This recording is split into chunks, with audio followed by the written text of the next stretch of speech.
हरिओम। नमस्कार मित्रों, स्वागत है आपका संस्कृत विषय अध्ययन में। मैं हूं सतीश पनेरू।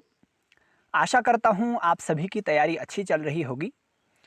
तो मित्रों, जैसा कि आप सभी को पता है, हम इस चैनल पर यूजीसी नेट संस्कृत 25 कोड की तैयारी कर रहे हैं और जो जून माह में परीक्षा होने वाली है, अभी तो उसका एडमिट कार्ड या अभी 31 तारीख तक फॉर्म भरने की तिथि है। आप सभी लोग फॉर्म भर लीजिएगा और 1-2 तारीख तक शायद उसके परीक्षा केंद्रों की जो तिथि है वो निर्धारित कर दी जाएगी, यथा समय आपको बताया जाएगा।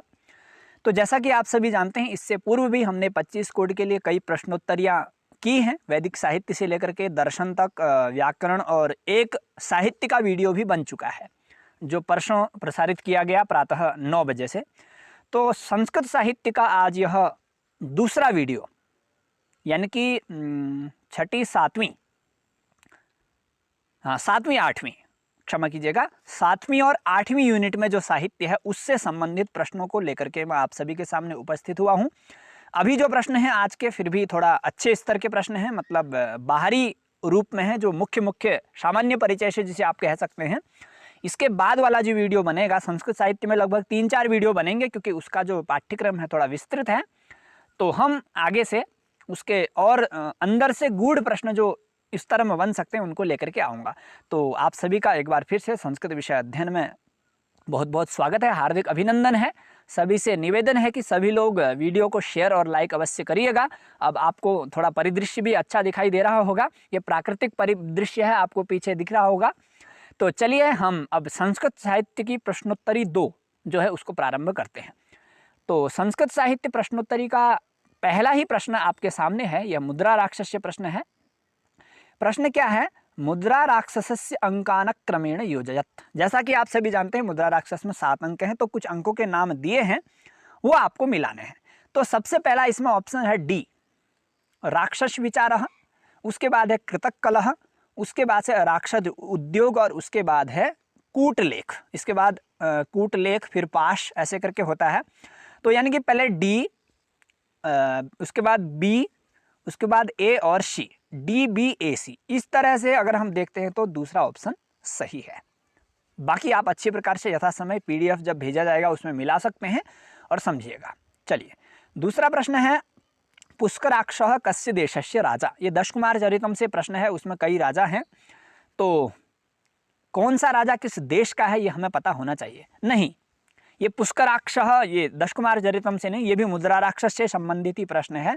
तो इसमें पुष्कराक्ष नाम का जो राजा होता है, क्योंकि पहले अंक में 5 राजाओं का वर्णन है जो बहुत महत्वपूर्ण है, तो पुष्कराक्ष कश्मीर देश का राजा है। दूसरे प्रश्न का दूसरा ही विकल्प ठीक है। ठीक है, चलिए तीसरा प्रश्न क्या कह रहा है? शब्द ब्रह्मविदः कवे परिणताम प्राज्यस्य वाणी मीमां पंक्तिरियम कुत्रोपलभ्यते। तो यह पंक्ति उत्तर रामचरितम के भरत वाक्य से ली गई है, चूंकि आप सभी जानते हैं भरत वाक्य से प्रश्न आता है, पिछली बार भी आया हुआ है। चलिए, तीसरा प्रश्न है आप सभी के सामने, निम्नलिखितेषु के पात्रे मुद्रा राक्षसे नस्तः। तो मुद्रा राक्षस में इन चारों पात्रों में से कौन से 2 पात्र नहीं है, ऐसा पूछ रहा है। तो इसमें सारंगराव नाम का पात्र इसमें भी है, कर्णपूरक नहीं है, चंद्रकेतु नहीं है, और मलय केतु भी इसमें है। यानी कि बी और सी ये दोनों नहीं है। चंद्रकेतु उत्तर रामचरितम का पात्र है। तो इस तरह से चौथे प्रश्न का तीसरा विकल्प ठीक है। आगे बढ़ेंगे। आगे प्रश्न है दशकुमार चरितम कीदृशम काव्यम। दशकुमार चरितम किस तरह का काव्य है? तो ये कथा है, काल्पनिक। ठीक है, तो 5वें प्रश्न का तीसरा विकल्प ठीक होगा। आगे बढ़ते हैं। इसके बाद है प्रश्न छठे प्रश्न में कह रहे हैं कि दशकुमार चरिते पदचंद्रिका टीकायाः कर्ता कौन। तो ये प्रश्न थोड़ा नेट के स्तर के प्रश्न हैं, इसी तरह के प्रश्न पूछे भी जाते हैं, कोई सरल प्रश्न तो आएंगे नहीं, तो इसी तरह प्रश्नों को लेकर के आया हूं। तो इसका सही उत्तर है कवींद्र पदचंद्रिका टीका के लेखक हैं। आगे बढ़ते हैं। हर्षचरितस्य चतुर्थोच्छ्वासस्य नाम किम। हर्षचरित में 8 उच्छ्वास हैं, आप सभी जानते हैं। तो चौथे उच्छ्वास का नाम है चक्रवर्ती जन्म वर्णनम। जो आपने संस्कृत परीक्षा ब्रह्मास्त्रम खरीदा होगा संस्कृत विषय अध्ययन से, वो आपके लिए बहुत उपयोगी बनेगा। उसमें भी हर्षचरितम के ही नहीं अपितु अन्य कई ग्रंथों के उच्छ्वासों के नाम, अंकों के नाम, सर्गों के नाम, कई चीज़ें उसमें संग्रहित हैं। संस्कृत परीक्षा, ब्रह्मास्त्र परीक्षा के लिए आपके लिए उपयोगी हो सकता है, तो आप सभी लोग उसको ले लीजिएगा। तो 7वें प्रश्न का चौथा विकल्प है। आगे बढ़ते हैं।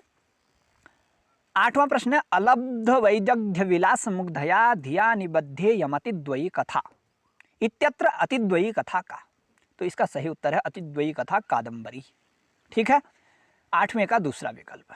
9वां प्रश्न देखेंगे चंद्रापीडस्य पूर्व जन्मनो नाम किमासीत। चंद्रापीड के पहले जन्म का नाम क्या था? तो चंद्रमा। तो इसका क्रम है चंद्रापीड, चंद्रमा, नहीं पहले चंद्रमा, चंद्रापीड और शूद्रक। इसी तरह उसका भी है जो तोता है, पहले उसका पुंडरीक नाम होता है, फिर वैशंपायन और फिर शुक। तो 9वें प्रश्न का पहला विकल्प ठीक होगा। 10वां प्रश्न है नल चंपा आद्य श्लोके किम छंदः। तो नल चंपू के पहले प्रारंभ में जो मंगलाचरण में 2 श्लोक हैं, उन दोनों में ही मालिनी छंद है। तो 10वें प्रश्न का चौथा विकल्प ठीक होगा। आगे बढ़ेंगे। 11वां प्रश्न है राज्यो नलस्य मंत्रिणो नाम किम। तो श्रुतशील नाम का राजा नल का मंत्री है, जिसका वर्णन नल चंपू में आपको मिलेगा। श्रुतशील, वीरसेन इनके पिताजी का नाम है। नहीं, इनके पिताजी का नाम नहीं, वीरसेन जो त्रिविक्रम भट्ट हैं उनके पिताजी का नाम। 11वें प्रश्न का दूसरा विकल्प ठीक है। आगे बढ़ते हैं। 12वां प्रश्न है गद्य बृहत्त्रयीषु न गण्यते। बृहत्त्रयी गद्य के नाम से भी प्रचलित है, वैसे तो है ही, महाकाव्य के नाम से तो है ही। तो गद्य बृहत्त्रयी में वासवदत्ता, कादंबरी, दशकुमार चरितम आते हैं, शिवराज विजय की गणना उसमें नहीं होती है। तो 12वें प्रश्न का पहला विकल्प ठीक होगा। आगे बढ़ते हैं। पाषाणत्रयी नामना किरातार्जुनीयस्य के सर्गाः कथ्यन्ते। पाषाणत्रयी नाम से किरातार्जुनीयम के कौन से सर्ग कहलाते हैं, जिनको पाषाणत्रयी कहा गया है? वो हैं पहला, दूसरा और तीसरा सर्ग, क्रमशः प्रारंभ से 3। तो इस तरह से 13वें प्रश्न का पहला विकल्प ठीक होगा। आगे बढ़ते हैं। 14वां प्रश्न है साहित्य दर्पणे कीदृशम मंगलाचरणम। साहित्य दर्पण में जो मंगलाचरण है, शरदिंदु सुंदर रुचिश्चेतसी सामे ज्ञान देवी इत्यादि, ये जो मंगलाचरण है नमस्कारात्मक मंगलाचरण है।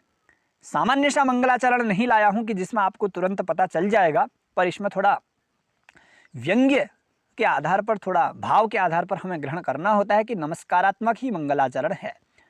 15वां प्रश्न है लज्जा नम्र मुखी प्रियेण हसता बालाचिरम चुंबिता इत्यत्र हसता कस्य विशेषणम। हसता शब्द किसका विशेषण है? बाला, लज्जा, नम्रमुखी या प्रियेण। तो प्रियेण, हसता प्रियेण बालाचिरम चुंबिता। तो इसका सही उत्तर हो जाएगा 15वें का डी। ठीक है, आगे बढ़ते हैं। 16वां प्रश्न आपके सामने है काव्य प्रकाशे तृतीयोल्लासस्य नाम किम। काव्य प्रकाश के तीसरे उल्लास का नाम क्या है? आर्थी व्यंजना, गुणीभूत व्यंग्य काव्यम, दोष निरूपणम, शब्द शक्ति निरूपणम। तो इसका सही उत्तर है आर्थी व्यंजना।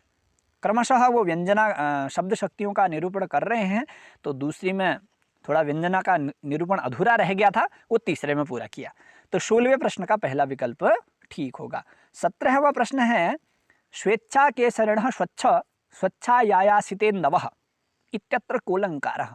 तो इसमें व्यतिरेक अलंकार है, व्यतिरेक। ठीक है, उपमानात् यदन्यस्य व्यतिरेकः स एव सः। 17वें का डी।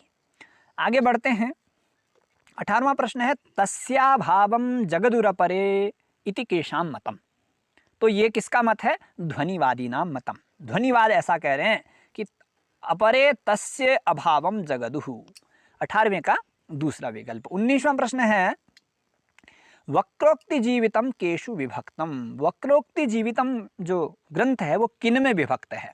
तो इसका सही उत्तर है उन्मेषों में। उन्मेष हैं उसमें 4, जैसे ध्वन्यालोक उद्योत में है, इस तरह से। आगे बढ़ते हैं। 19वां हो चुका है। 20वां प्रश्न क्या कह रहा है? वक्रतायाः भेदान यथाक्रमेण योजयत। 6 वक्रता के भेद कहे गए हैं वक्रोक्ति जीवितम में, तो क्रमानुसार आपको मिलाना है।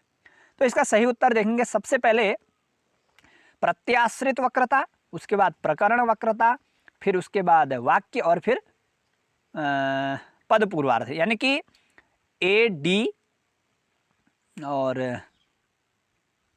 ए डी बी सी, इस तरह से इसका सही विकल्प होगा पहला वाला। ठीक है, 20 का पहला विकल्प ठीक है। आगे बढ़ते हैं। नाट्यशास्त्रे मुनिभिः पृष्ठ प्रश्नेषु नास्ति। बताते हैं कि भरत मुनि सहित अन्य कई ऋषि गए उनके पास, तो उनके द्वारा 5 प्रश्नों को पूछा गया। तो उनमें से ये चारों में से कौन सा प्रश्न नहीं है? कस्य कृते कत्यंगः कथम आगतः किम प्रमाणम। तो कथम आगतम नहीं है, कथम उत्पन्नः करके प्रश्न है उसमें, तो इस तरह से नास्ति ये सही हो जाएगा 21 का तीसरा विकल्प। ठीक है, चलिए 22वां प्रश्न है, नाट्यशास्त्रस्य आंग्लानुवादकः कः। तो नाट्यशास्त्र का आंग्लानुवादक, जैसे अभिज्ञान शाकुंतलम या प्रसिद्ध ग्रंथों का मिलता है, पूछा जा रहा है, तो इसका भी हमें पता होना चाहिए। तो इसका सही उत्तर है डॉक्टर मनमोहन। नाट्यशास्त्रस्य आंग्लानुवादकः वर्तते। तो 22वां प्रश्न का दूसरा विकल्प है। आइए 23वां प्रश्न देखेंगे, दशरूपकस्य आद्य मंगलाचरणे किम छंदः प्रयुक्तम। चूँकि दशरूपक में कई मंगलाचरण हैं, 2, 3, 4 श्लोकों से उन्होंने किया है, तो पहले ही आपको प्रश्न में भ्रमित नहीं किया गया है, स्पष्ट रूप से पूछा है कि पहले वाले मंगलाचरण में कौन सा छंद है। तो इसका समुचित उत्तर है, सही उत्तर जो है वह अनुष्टुप छंद है। तो 23वें प्रश्न का चौथा विकल्प है। आगे बढ़ते हैं, 24वां प्रश्न है, रूपकानां भेदकतत्वानि कियन्ति वस्तुनेता रसस्तेषाम्। ठीक है, तो जो 10 रूपक हैं उनको अलग करने वाले, कि वो 10 क्यों उनके भेद हो गए, तो उनका भेद करने वाले तत्व हैं 3, वस्तु के आधार पर, रस के आधार पर और नेता नायक के आधार पर उनको अलग अलग बांटा जा सकता है, बांटा गया है। 24वें का पहला विकल्प ठीक होगा। तो आइए अंतिम प्रश्न की ओर बढ़ते हैं। 25वां प्रश्न है, शालिनी छंदसी प्रतिपादे कत्यक्षरा भवन्ति। वही प्रश्न आपको पूछे जा रहे हैं जो वर्तमान में यूजीसी नेट के द्वारा पूछे गए हैं। आप पूर्व वर्ष के प्रश्न पत्रों को देखिएगा, हल कराए गए हैं इसी चैनल की प्लेलिस्ट में भी। ठीक है, तो ये प्रश्न प्रायः आपके लिए उपयोगी होंगे, मैं ऐसी आशा करता हूँ। तो शालिनी छंद, पिछली बार शिखरिणी, मंदाक्रांता और शार्दुल विक्रीडितम इत्यादि के बारे में पूछा था, आपने देखा होगा। तो शालिनी छंद हो गया उपजाति इंद्रवज्रा, उपेंद्र वज्रा, इन सभी छंदों के प्रत्येक पाद में 11 अक्षर होते हैं। 12 अक्षर की बात करें तो द्रुत विलंबित हो गया, वंशस्थ हो गया। 14 की बात करें तो मालिनी, और 15 की बात करें तो वसंत तिलका। वसंत तिलका और मालिनी, इनमें थोड़ा अंतर हो सकता है, पर 14 या 15 एक है। तो 15वें प्रश्न, इस तरह से 25वें प्रश्न का दूसरा विकल्प ठीक होगा। तो यह संस्कृत साहित्य से संबंधित जो 25 प्रश्न हैं वो हमने देखे हैं। आशा करता हूँ आपको अच्छा लगा होगा। वैसे वर्तमान में मैं अपने जन्मस्थल अपने गांव में हूँ, यहाँ पर थोड़ा बहुत नेटवर्क की भी समस्या है, यथोचित प्रश्नोत्तरी नहीं बन पा रही है। फिर भी मैं प्रयास करता हूँ कि जितना भी मुझे समय मिलता है मैं प्रश्न बनाने का प्रयास करता हूँ। ठीक है, तो आशा करता हूँ ये प्रश्न आप सभी को अच्छे लगे होंगे। आप सभी से निवेदन है, सभी लोग वीडियो को शेयर अवश्य करिएगा अपने मित्रों तक। ठीक है, तो अग्रिम प्रश्नोत्तरी को लेकर के मैं आप सभी के सामने उपस्थित होऊंगा। तो तब तक के लिए आप सभी का धन्यवाद। नमो नमः।